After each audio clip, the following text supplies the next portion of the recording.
Hey there folks, we're here with a mono white token stack. If you want to see how the deck fares, gameplay is linked down in the description. Deck tech is coming right up. See you in a sec. Hey there folks, my name is Thelona and we're here with the mono white tokens. So the original plan I had for this deck was to try and take a look at the 5-color monuments and try and get a way to get them to work. And anyways, Okhetra's monument actually works well in this, and so that's the basis on which this deck was created. Let's go right to the beginning. Okay, so first off we have Kithian Hero of Akros, so a 2-1 for 1. Basically, if you attack with 2 other creatures with him during combat, you can flip him into his Planeswalker version, and you can pay 3 to give him indestructible to end of turn.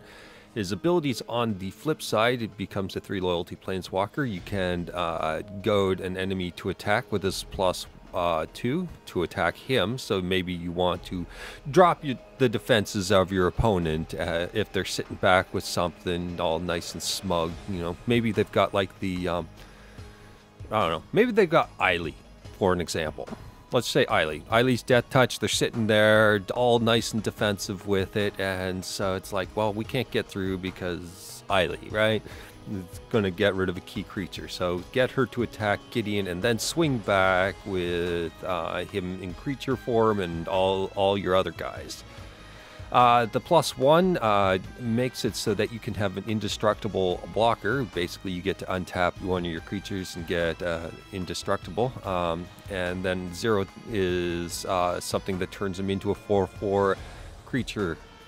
And you get to prevent all damage that would be dealt to them. So the basic idea of going with a super wide deck is this is one of the payoff cards. We're going to have lots of tokens to attack with it, or circumstances where we can probably throw something at our opponent. And so Kithian, it's an easy flip in this deck. So we're going to have them in here. It's just one of the payoff cards, much like Militia Captain, which we'll get to. And next card, Sacred Cat, 1/1 for 1 with lifelink and embalm for a white, so that is basically a kitty that's an early game interaction, and it keeps us alive for several turns. I mean, you get turn 1, turn 2, all that. Kind of just keeping things at bay and probably deterring your opponent from blocking or attacking a little bit, or even blocking because of lifelink. It makes it a very challenging decision on whether or not it's worth it. Also, we can attack with them very early game, say if they have powerful creatures, and you know, just swing in. It happens a lot where we offer trade and they're not willing to take the trade simply due to the fact that it's just not worth it to them. They figure they can get some damage in. But our lifelink in this deck is actually so strong that basically we can afford to just simply swing in and take whatever damage, even if it's greater. And next up we have Handler Militia Captain for 2 mana, 2/2. And beginning your upkeep, if you control 4 or more creatures, transform Handler Militia Captain into Westvale Cult Leader, where its power toughness each equal the number of creatures control, and at beginning of your end step, you put a 1/1 white-black human cleric creature token onto the battlefield, feeling it, basically. So yes, another payoff card, much like Kithian, just a big beater and progressing your board state. Next up is Selfless Spirit. Generally, to protect our go-wide strategy, we have this available. So for 2 mana, 2/1 flying, and you can sacrifice and give our creatures indestructible till end of turn. So definitely worthwhile here. Neuer Priest is a main engine towards keeping our life total nice and frosty for 2 mana, 1/3, and we're running all 4 copies in this case. Whenever a token enters the battlefield under your control, you gain 1 life, a creature token I should say, and has the embalm ability to come back out, thus actually triggering itself as a token copy. We also have Smuggler's Copter to kind of get rid of the lands in the later part of the game. So, you know what? Let's gloss over this. Everyone's seen Copter. Everyone knows Copter. So, yeah, it loots. And it has a crew of 1, which means everything runs quite nicely, and is a nice offensive engine in the air. And then we have Blessed Alliance, where it's just a defensive card early game, and then maybe we can do some untapped shenanigans or something like that. It's got multiple uses. It's got actually a ton of uses in this deck because of that. It's generally good. Declaration in Stone, get rid of really, really big stuff. It can give clues, but I mean, if we're against another go-wide deck in any form, being able to get rid of their tokens and a good percentage of all their stuff is a good idea. So Declaration Stone also very good. It's, yeah, good against the go wide and the go tall. So both options very good. Very good card to have for cheap mana cost.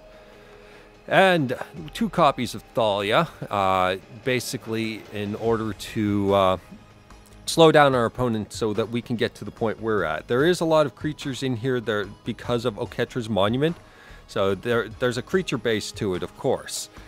So we will be playing valuable creatures, as you may have noticed. So this one will make all your opponent's creatures and non-basics come into play tapped, so that gives you some tempo plays.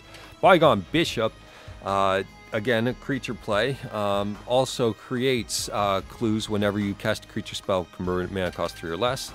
A Flying Body, and with all our low mana cost guys, definitely is creating clues to keep our engine going. Very good card engine for this deck. Next up, Aether Sphere Harvester, just a very hard to remove thing that's easy to crew for all our tokens. That's the end of the vehicles, however, and it does give lifelink, so our life total is really high at all times. And then Oketra's Monument, basically, I'll explain this since it's an Amonkhet card. It's a legendary artifact, so the effect we cannot stack, unfortunately. But for 3 mana artifact, it says white creature spells you cast cost 1 less to cast. And whenever you cast a creature spell, create a 1/1 warrior creature token with vigilance. Very good for staying on the defensive with creating these vigilant tokens as well, but also good for creating just a 1/1 body to crew a vehicle even. And I think somebody sent me a message, but I don't know. Anyway. Next up is Gideon of the Trials for 3 mana, 3 loyalty planeswalker, and his +1 can prevent all damage a permanent would deal till our next turn, and the 0 makes him into a 4/4 similar to Kithion. And the 0 gives an emblem where as long as you control Gideon Planeswalker, you can't lose the game, your opponents can't win the game, which is a hedge against mill more than anything. So if your opponent's playing mill, you can try and keep your Gideon out at least, and if you're not drawing anymore, at the very least you can, try to keep Gideon out. That's about the only use for the emblem, but other than that, he's a 4/4 beater for 3 that protects you and your stuff. Maybe you want to attack in, but they have a big defender. Block the defender from dealing damage. Send your guys in so that they don't die, so you can keep your offensive. That's another means towards using this +1. And I know it doesn't work well with the Oketra's Monument, but again, 4/4 body for 3, so might as well take it. And then 2 copies of Anointed Procession for 4 mana enchantment. If an effect would create 1 or more tokens on your control, it creates twice that many tokens instead. So all of our token makers that are within the deck, the Oketra Monument and so on, the Bygone Bishop creates double clues. And it just goes on and on and on. And this is kind of bonus. If you can get it out, great. If not, well, I mean, yeah, if you can get it out, great. But it's not end-all be-all. Play accordingly. Play responsibly. So Sram's Expertise for 4 mana sorcery. Create 3 1/1 color service artifact creature tokens, and we can cast any one of our spells with converted mana cost 3 or less without paying its mana cost. So a very good way to set up with this deck, turns 1, 2, 3, and 4. Turn 4 is usually the one where we recover, maybe turn 5. But usually that's about the time where we switch the game from we're dying next turn to you're dying next turn. So that's often how the deck tends to work, just the way the nature of it goes. So basically, with Oketra's Monument, I'm going to explain this, our 5 drops become 4 drops. And so on and so forth. So turn 4 is usually a swinging turn for us. So Thrawn's expertise, no exception from that. That's generally what we're doing. We're switching the game around at that time. If we're not in trouble of dying by turn 4, usually it's Anointed Procession, and then turn 5 we run one of these things that activates even further. And next up we have Gideon of Ally of Zendigar. Everyone knows this card, so not much to say. He spits out a ton of tokens, and he has an emblems creation thing. And he also works well with this emblem should we need to do that kind of thing. Angel of Invention, relevant in this deck to give our guys an anthem and create a bunch of tokens. Flying Vigilance Lifelink, very nice. Just generally, it's a very big swing on its relevant turns. Turn 4, turn 5, it doesn't really matter. And then we have Regal Caracol for 5 mana. Other cats you control get +1/+1 and have lifelink, and when Regal Caracol enters the battlefield, create 2 1/1 white cat creature tokens with lifelink. So again, it's similar in nature, and the Cat Lord is definitely pretty good with our 4 1-drops as well. We can then proceed to embalm them back. Even if that's not the case, we have other options like Anointed Procession to make this a serious bomb. And a turn 4 with Oketra's Monument, basically by virtue of casting this on turn 4 after turn 3 Oketra's Monument, it'll basically create the Caracol, the 2 tokens, and the 1/1. So you see where this steamrolls very quickly that way. So these bombs are very good cards. They're the ones we're looking for, and the ones we are certainly looking for to cast on curve as much as possible, or under curve with the Monument.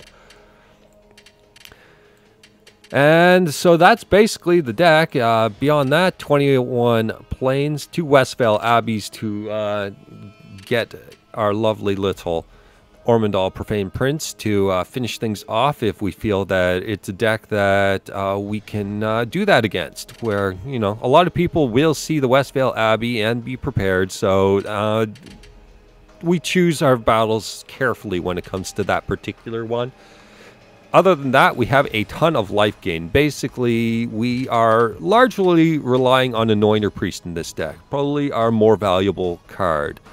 So that, you know, an aggro deck might get us down to 7, 6, 5, and then all of a sudden we're doing one of these swings late in the game, jumping up another 3 life. Maybe we'll get up to like 10 life, no problem.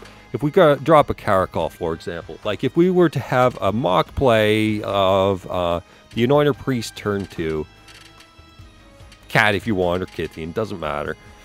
Usually they'll leave the Anointed Priest alone because it doesn't do much on its own. They don't tend to care. They really don't. Like, that's how the realistic edge of it is. And then say we get a Oketra's Monument, and then turn 4, drop one of these guys. We're gaining a ton of life. A ton of life. And they, honestly, like, people will leave this Anointed Priest out forever and ever and ever. And you just sit there and you keep using it. And then eventually it dies and you eventually bring it back. And it just keeps gaining more life for you. And then you have all these life-linking cats.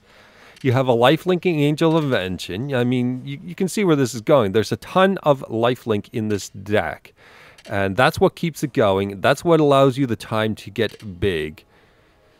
Yeah, there's so much lifelink in this deck. It's just silly. I think there's one of the gameplay games. When you go check that out, in the gameplay, I believe there's one game where someone takes me like half my life total, like, I don't know, 25 or 30 life. Yeah, go check that one out, what happens afterwards. That's pretty nuts. So yeah, tons of life gain, tons and tons of life gain, and tons of tokens. And this deck is not a deck that goes in moderation, that's for sure. It goes big or goes home, basically. And yeah, hope you enjoyed anyway. And gameplay is linked down in the description. You want to go check out how it does. Suggestions are always encouraged anyway. And I'm not sure about certain cards like, say, Dusk to Dawn. That's optional, and it can get select amount of creatures back. Not all of them, just some of them. And and take your pick there. But I always found Dusk to Dawn, the Dusk portion of it. Let's bring up Dusk so I can explain this case and so you can understand where I'm going with this. It's a big card, high casting cost, isn't it? There it is. All right. So it says destroy all creatures with power 3 or greater. I find that's a 50-50 shot with decks. A lot of people don't run all creatures power 3 or greater, or even a remote. Like with the presence of zombies, this card is weakened. Since zombies are popular, this card is not nearly as good, so I run 50-50 shot. You can get rid of gear hooks, I'll give it that. So there is that. But beyond that, like I said, 50-50. Take your choice, pick your poison. But I don't really feel like it's a good card in this deck because we're already running at least one 50-50 card. Because we have 3 copies of this. This being legendary means that it can be a dead card 2 more draws later. So, a similar case, I don't want to have 4 dead cards in a particular game. So just keep that in mind. It's something to watch out for. Take your choice on that. If you feel that Dusk to Dawn is something useful for you, go ahead and slide it in. I'm throwing it as a suggestion. If you're seeing yourself matched up against that kind of stuff, I by all means support it. It'll probably go into your deck quite well. Anyways, that's just about it. I hope you enjoyed, and I hope you enjoy trying the deck out, and I'll see you later. Hope you enjoy. Bye-bye.